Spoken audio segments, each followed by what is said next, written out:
दूरदर्शन आज अपनी शानदार यात्रा के 66 वर्ष कर रहा है पूरे। भारत में 15 सितंबर 1959 में दूरदर्शन से प्रसारण युग का हुआ था शुभारंभ।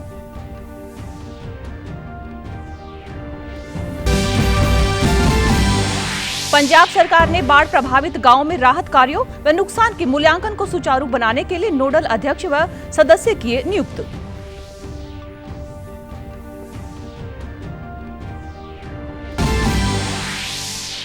और पंजाब में धान की सरकारी खरीद के लिए किए गए पूरे प्रबंध। कल से शुरू होगी धान की सरकारी खरीद। 1822 खरीद केंद्र बनाए जाएंगे। नमस्कार, चंडीगढ़ से आपका स्वागत है। मैं हूं पायल। अब समाचार विस्तार से। दूरदर्शन आज अपनी शानदार यात्रा के 66 वर्ष पूरे कर रहा है। भारत में 15 सितंबर 1959 में दूरदर्शन से प्रसारण युग का शुभारंभ हुआ था। पूर्व राष्ट्रपति राजेंद्र प्रसाद ने आज के ही दिन पहले प्रसारण का उद्घाटन किया था। 1975 तक दूरदर्शन आकाशवाणी का ही एक हिस्सा था। बाद में 1 अप्रैल 1976 को यह सूचना और प्रसारण मंत्रालय के एक अलग विभाग के रूप में सामने आया। आज दूरदर्शन स्टूडियो और ट्रांसमीटरों के विशाल नेटवर्क के साथ भारत की सबसे बड़ी प्रसारण संस्था है। यह टेलीविजन, ऑनलाइन और मोबाइल सेवाएं प्रदान करता है, जो महानगरीय तथा क्षेत्रीय होने के साथ साथ देश विदेश के दर्शकों तक पहुंचती है। पंजाब सरकार ने बाढ़ प्रभावित 2303 गांवों में राहत कार्यों और नुकसान के मूल्यांकन को सुचारू बनाने के लिए नोडल अध्यक्ष और सदस्य नियुक्त किए हैं। पंजाब के राजस्व, पुनर्वास और आपदा प्रबंधन मंत्री हरदीप सिंह मुंडिया ने कहा कि पहचान किए गए गांव जहां पर बुनियादी सहायता और पुनर्वास की आवश्यकता हो, उसके लिए तुरंत उपाय करना आवश्यक है।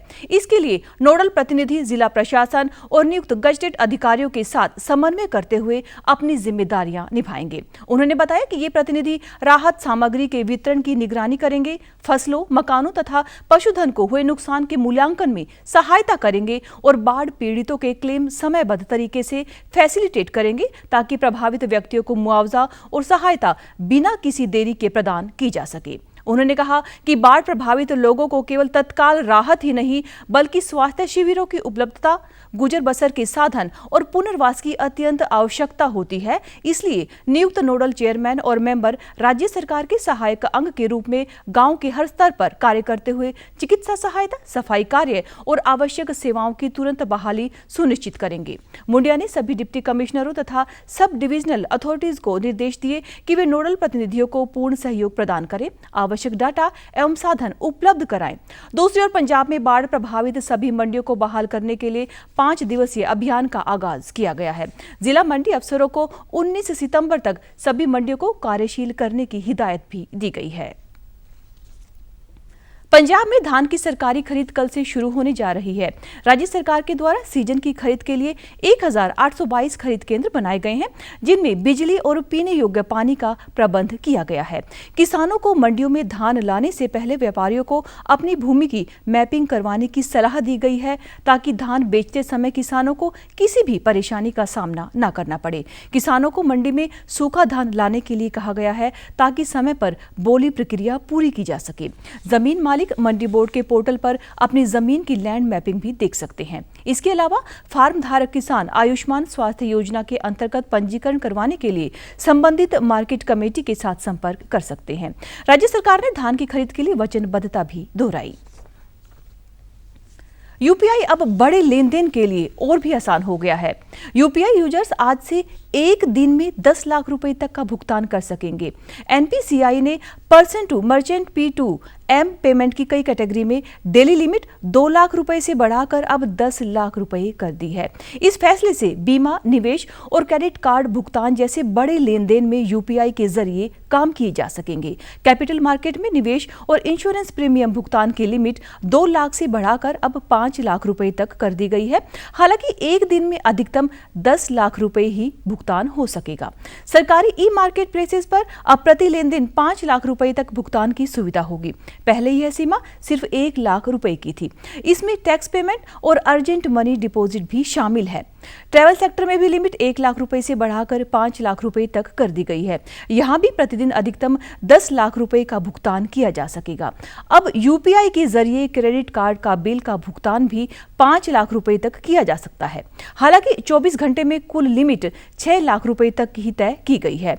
इस तरह से लोन और ईएमआई कलेक्शन के लिए भी 5 लाख रुपए प्रति ट्रांजैक्शन और 10 लाख रुपए प्रतिदिन की सीमा लागू होगी।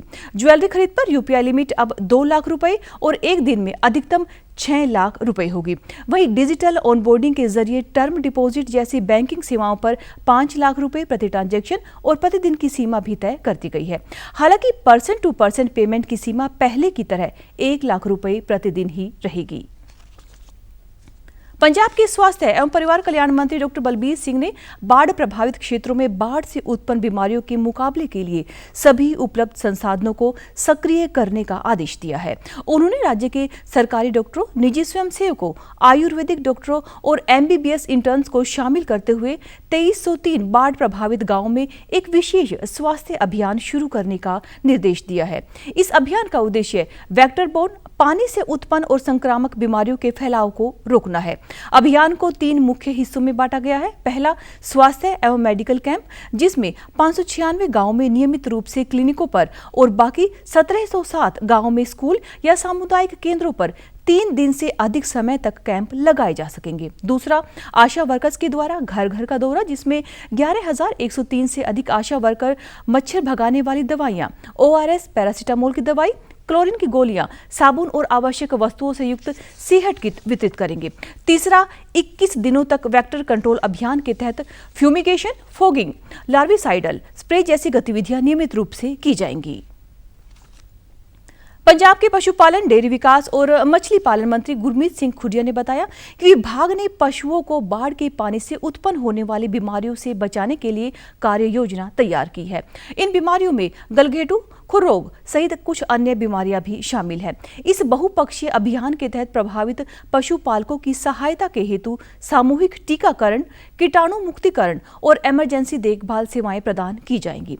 उन्होंने कहा कि यह केवल राहत संबंधी एक प्रयास नहीं है, बल्कि महामारी के कहर को रोकने और लाखों पशुओं की स्वास्थ्य एवं उत्पादकता सुनिश्चित करने के लिए एक अहम मिशन है, ताकि हमारे किसानों की आजीविका सुरक्षित रह सके, जिसमें पूरी वेटनरी मशीनरी को मिशन मोड पर तैनात किया जा रहा है और पानी से उत्पन्न बीमारियों को नियंत्रित करने के लिए स्थानीय निकाय विभाग के सहयोग से रैपिड क्लीनअप और कीटाणु मुक्तिकरण अभियान के तहत सभी प्रभावित पशु आश्रय और फीडिंग क्षेत्रों की सफाई के साथ साथ उन्हें कीटाणु मुक्त भी किया जाएगा, ताकि बड़े पैमाने पर फोगिंग करवाई जाए। उन्होंने आगे बताया कि इमरजेंसी टीकाकरण प्रोटोकॉल के तहत पशुपालन विभाग की टीमें 30 सितंबर तक सभी संवेदनशील पशुओं को गलघोंटू रोग से बचाव हेतु मुफ्त बूस्टर खुराक भी देंगी। उन्होंने कहा कि वेटनरी ऑफिसर और पैरा स्टाफ की टीमें तत्कालिक हस्तक्षेप एवं देखभाल सुनिश्चित करने हेतु तनाव, चोट और बीमारी के लक्षणों के लिए रोजाना गांव का दौरा भी कर रही हैं। कांग्रेस नेता राहुल गांधी आज पंजाब दौरे पर हैं। वह सुबह करीब 9:30 बजे अमृतसर एयरपोर्ट पर पहुंचे। यहां से वह गांव घोनेवाल पहुंचकर बाढ़ से प्रभावित लोगों से उन्होंने मुलाकात की। इसके बाद वह गुरुद्वारा बीड़ बाबा बुड्ढा साहिब में माथा टेकने के लिए पहुंचे। राहुल गांधी गुरदासपुर पहुंचे। यहां भी वह बाढ़ पीड़ितों के साथ मिले। राहुल गांधी के साथ पंजाब कांग्रेस के प्रधान अमरिंदर सिंह राजा वड़िंग और विधानसभा में विपक्ष के नेता प्रताप सिंह बाजवा भी मौजूद रहे। उधर केंद्रीय राज्य मंत्री रवनीत सिंह बिट्टू ने कांग्रेस नेता राहुल गांधी की बाढ़ प्रभावित क्षेत्रों के दौरे को महज एक ड्रामा करार दिया है। उन्होंने कहा कि राहुल गांधी जरूरत के समय देश के साथ खड़े नहीं हुए और जब भी ऐसा हुआ है तो राहुल विदेशों में घूमते हुए देखे गए। बिट्टू ने कहा कि पंजाब में आना यह दर्शाता है कि वह सिर्फ खाना पूर्ति करने के लिए बाढ़ प्रभावित क्षेत्रों का दौरा कर रहे हैं। उल्लेखनीय है कि लोकसभा में विपक्ष के नेता राहुल गांधी आज अमृतसर व गुरदासपुर के इलाकों का दौरा कर रहे हैं और इस दौरान वह पीड़ित लोगों और किसानों से बातचीत करेंगे तथा जमीनी स्थिति का जायजा भी लेंगे। गांधी जी ने बेनती करके ते पंजाब दी कांग्रेस दे लीडरां नूं पुछना चाहना बई हुण तुसीं दसो राहुल गांधी किहड़ा घोड़ा है। मैं आप कोई शब्द नहीं मारा वरतना चाहुंदा भी राहुल गांधी किहड़ा घोड़ा है। मैनूं ये दस दो भी जदों हड़ आए हुण पंजाब, हिमाचल, उत्तराखंड ਜੰਮੂ ਕਸ਼ਮੀਰ ਉਹ ਡੁੱਬਿਆ ਪਿਆ ਹੋਵੇ, ਲੋਕਾਂ ਨੂੰ ਲੋੜ ਹੋਵੇ, ਇਹ ਕਾਂਗਰਸੀਆਂ ਨੇ ਵੀ ਪੁੱਛ ਲਓ ਵੀ ਤੁਸੀਂ ਕੀ ਮੂੰਹ ਦਿਖਾਉਣ ਜੋਗੇ ਹੋ ਭਾਈ। ਉਹ ਫਿਰ ਰਹੇ ਸੀ ਕਿਹੜੇ ਦੇਸ਼ 'ਚ? ਮਲੇਸ਼ੀਆ ਦੇ ਵਿੱਚ ਐਸ਼ ਕਰਦੇ ਫਿਰ ਰਹੇ ਸੀ।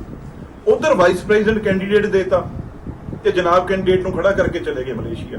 ਹੁਣ ਮੈਨੂੰ ਇਹ ਦੱਸਣ ਵੀ ਇਹ ਕਿਹੜਾ ਘੋੜਾ ਹੈ?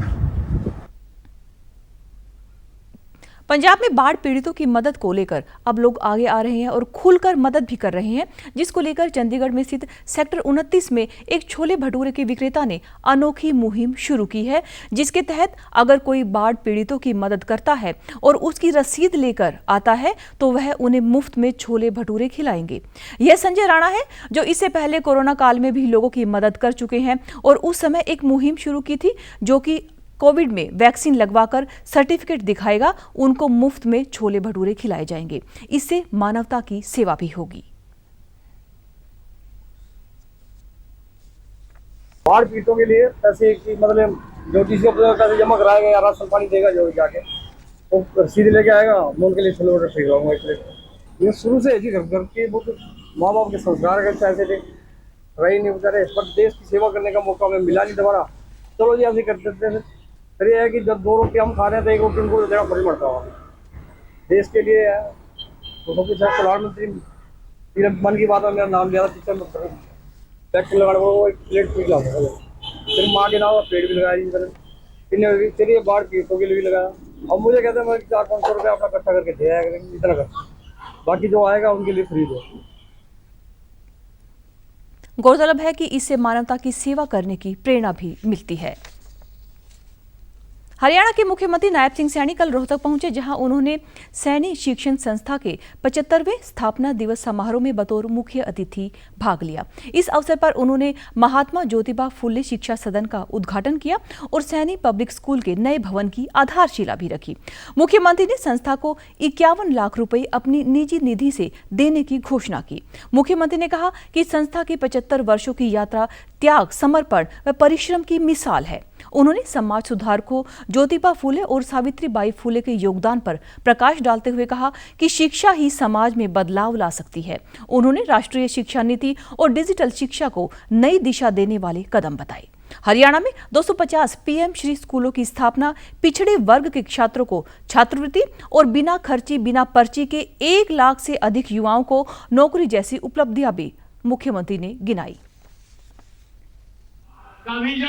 जो आदरणीय प्रधानमंत्री जी ने देखा है, मुझे ये खुशी है कि आज वह शिक्षा के बिना वो अधूरा है जो उन्होंने विजन रखा है, और इसी दिशा में हरियाणा में शिक्षा के अधिकार से आगे बढ़ करके गुणवत्तापूर्ण शिक्षा के अधिकार की दिशा में हम कदम तेजी से आगे बढ़ा रहे हैं। इस दौरान मुख्यमंत्री ने शिक्षा को व्यवस्था परिवर्तन का माध्यम बताया और हरियाणा को शैक्षिक हब बनाने की प्रतिबद्धता भी जताई। प्रधानमंत्री नरेंद्र मोदी और गृह मंत्री अमित शाह ने आज इंजीनियर दिवस के अवसर पर भारत रत्न एम विश्वेश्वरैया को श्रद्धांजलि अर्पित की। सोशल मीडिया पोस्ट में मोदी ने कहा कि विश्वेश्वरैया की प्रतिभा ने भारत के इंजीनियरिंग परिदृश्य पर एक अमिट छाप छोड़ी है। उन्होंने कहा कि इंजीनियर एक विकसित भारत के निर्माण के सामूहिक प्रयासों में महत्वपूर्ण भूमिका निभाते रहेंगे। मोदी ने उन सभी इंजीनियरों को भी हार्दिक बधाई दी जो अपनी रचनात्मकता और दृढ़ संकल्प के माध्यम से नवाचार को आगे बढ़ा रहे हैं और विभिन्न क्षेत्रों में कठिन चुनौतियों का सामना कर रहे हैं। इस बीच गृह मंत्री अमित शाह ने एम विश्वेश्वरैया को एक महान इंजीनियर बताया। सोशल मीडिया पोस्ट में उन्होंने सभी इंजीनियरों की सराहना भी की। उन्होंने कहा कि इंजीनियरों की दूरदर्शिता, नवाचार और समर्पण देश को तकनीकी प्रगति के शिखर पर तेजी के साथ आगे बढ़ा रहे हैं।